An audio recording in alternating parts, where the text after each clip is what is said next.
it's not. I hear you.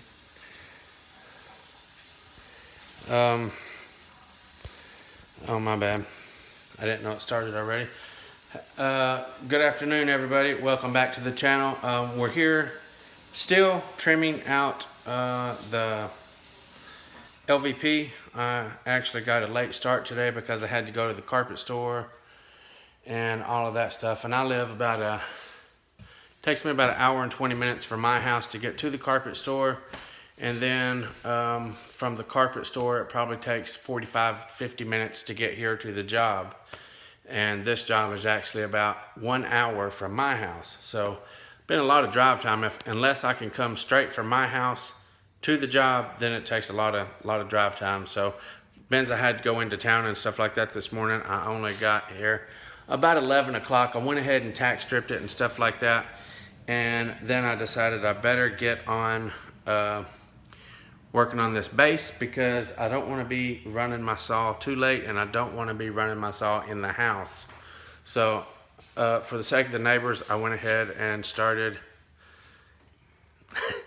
my base, and I'm still on it, and we're just about to get wrapped up here. And I wanted to show how I'm going to turn this around real quick. And this is a really old mobile, and I want to show how, even though the walls are bowed in and out and everything like that, I want to show, yeah,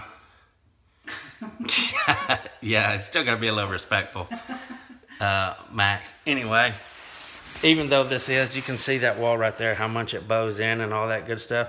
But as you can see, we still got some nice looking miters. And like I said, it don't matter if the walls are bowed or not.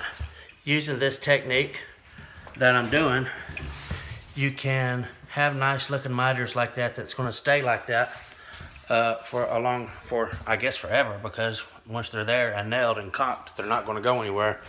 But anyway, everybody is a professional trim guy. When you're putting white base on white walls, you can use white caulk, so everything always turns out beautiful.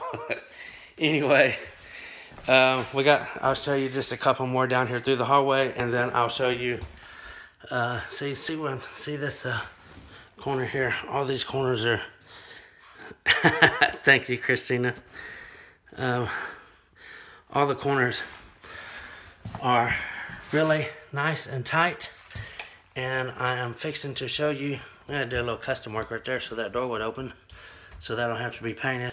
But anyway, I'm going to show how we keep all those corners tight like that.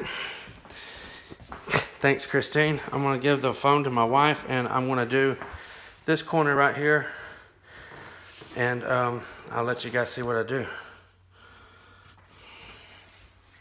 It's already dark. We don't have no overhead light in here.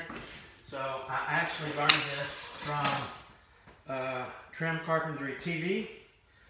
Is where I learned this trick, because this guy right here is super awesome. I mean, he does some incredibly crazy crown molding and just all kinds. He's awesome. He's out of Dallas, Fort Worth, and I started watching him when he was DFW, which is DFW Crown, Dallas Fort Worth Crown is what his channel started out. Now he is called Trim Carpentry TV. So I watch him just for little tricks and stuff, and this right here has worked out awesome. Even though I do use a different glue than him, he uses a CA glue. This is bad lighting because it's almost dark, but anyway, I use my trusty pan gun. Let's see here, and I'm just going to put just a little bit. You don't want too much because you don't want it squeezing out and making a mess. And you got to work fast with this stuff, as everybody knows the pan glue is really fast drying. So I'm just going to hold that for just a second like that, and it will be set up. And as you can see, that's a beautiful corner right there. And the Trim Carpentry TV, like I said, he uses a CA glue with a enhancer or something like that to make it dry real fast. I've never used that stuff, but I've seen him use it multiple times, and he can have a big old 8-foot piece of crown molding, spray it, and it'll hold itself on there. And that little bead right there is just for a little extra strength.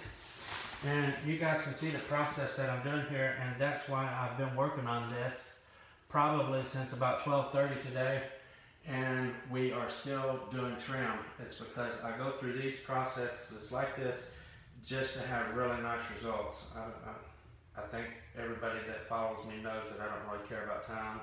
It's just the fact of doing a nice job. So, and when you walk away from a job like that, you feel really good about it. So that's the main thing. I'm gonna go ahead and do this other one the same way. You guys can see about how much I'm putting on there. Not a whole lot. And then I will, let's see here, I'm gonna have to turn this up so I can get a good. Yes, Chris, good advice. Thank you. Okay. So I'm just going to hold that for a second. This Pam glue, most of you carpet guys know it dries pretty fast and it sticks pretty solid. And especially on this MDF baseboard, it works really well. It don't work like the CA glue that the trim carpenter uses, though, I'll say that. If I wanted to get really professional with the trim, I would invest in that and invest in a better saw. I only have a Ryobi miter saw, which is the first time I've ever bought a Ryobi power tool, and it will be the last time. I've tweaked it and tweaked it. I've watched YouTube videos and everything else, and done all I know as far as adjustments and everything like that to try to make that thing cut true, and it still seems like it's almost impossible to get a true cut on that thing. Don't matter what kind of blades or any kind of tweaking or anything. Ryobi makes the best boat anchors. Yeah. That was Max. I heard that. I got it because it was a fairly cheap sliding saw, and for these wide boards like this, you can see there, or wide laminate and stuff like that. Good house installation, always a quality job. Thank you. Thank you, I appreciate that. And I looked at quite a few of your pictures while I was taking breaks today, and you do some excellent work. I mean, absolutely excellent. As a matter of fact, I was telling my wife, I said, there's some guys out there that invite me to look at their Facebook page, and after seeing their pictures, it's like, why do them guys even watch me? Because they like outshine me big time. I literally said that, and I don't understand it. You guys are great. I really enjoy seeing. Have you all moved back to Tennessee yet? No, we have not. We are getting close. Okay, so I got my corners all good there. You can see that. Good house said thank you, my brother. You're welcome, buddy. You're welcome. So now you can see both them corners are all good. So now what I do, you'll see how bad this wall is bowed out when I push that in there. Look at that down there already. But that's all good. See how bad that bows out? Mm-hmm. Same thing on this side here. That's okay, because once I push this up really tight, oops, let me get that in there. Okay. A little bit tighter in there. Now we're shooting the nail right in the corner. Don't put yourself down. You're just as good and a harder worker, says Christina. Yeah. Thanks, Christina. Okay. So there we go. I was just doing that really fast. And let me get this around here and I'll show you guys here. So on this corner right here, I can actually do the same thing. Come right around here, sugar. Now that I've got this here, I can go ahead and glue this up, and it'll stay nice too.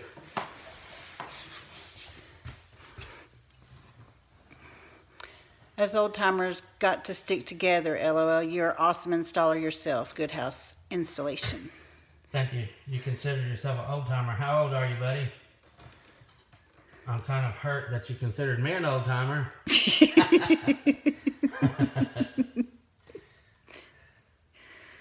You're only as old as you feel. So, yeah. 52, 52. LOL. Sometimes I feel like I'm 92. Thank you, Christina. I appreciate that. Okay, now we got... She was talking to me. Now we got this nice corner here, so I can go ahead and push this in to where it'll join here. And everything is going to stay nicely.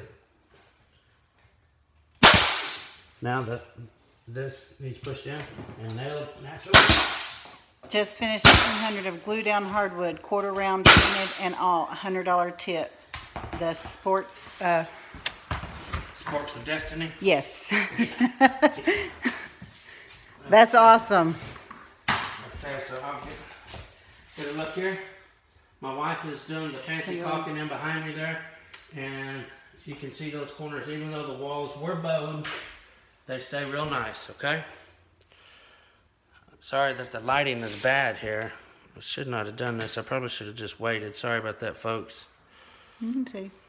Okay. Let's come around like this other corner. Right here. I'll just sit right here. See that? Can you see it? Mm-hmm. Okay. All right. So, again, that's why it takes me all day long to run base on less than 1,000 feet of LVP or whatever. Looking good, and here I thought I worked late. You should know from some of my streams, some of them were at 11 and 10 and 11, 12 o'clock at nighttime. Where's your base stretcher, LOL? Wish I still had energy. You guys do, yeah. It's fading down. We are working for a purpose. That's why we are killing it. We're doing all we can right now. And Trying to get moved. yeah, we're trying to get moved and Finish up. big plans for 2019. I can't wait to let you guys in on that. I'm really excited. Anyway, job turned out great. Yeah, I'll do a complete walkthrough whenever. Actually, I probably won't. Maybe, I don't know. We'll see how late it is. I ain't even touched the carpet yet. I just tack stripped, so it's still going to be kind of late. I still got all 3 of them bedrooms to do. But anyway, I just wanted to do that little bit on the corners right there and show you guys how I done my corners on the trimmed and how they stayed looking really nice. FBSB's out. Thank you guys for tuning in.